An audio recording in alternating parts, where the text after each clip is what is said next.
Many entrepreneurs tend to think about pricing as a function of their cost. They typically calculate their cost, add some markup, and consider that their sale price. The problem with this pricing strategy is, first, it sets your markup to get to a profitability target versus what people would pay for your product. It's very possible customers would actually pay more than what would get you to break even or make a profit. And second, it ignores the other costs, such as opportunity costs of time and effort.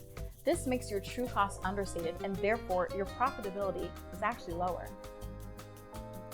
Value-based pricing helps with these two issues.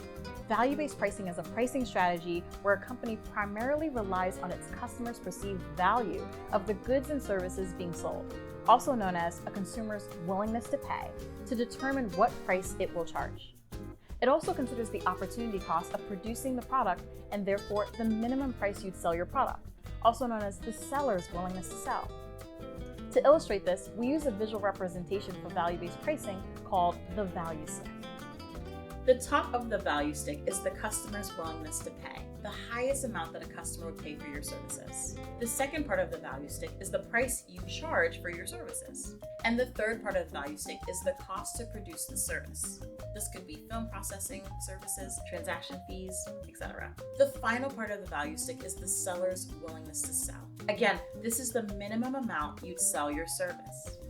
For tangible products like catering food for a wedding, this would be the lowest your suppliers are willing to price your materials.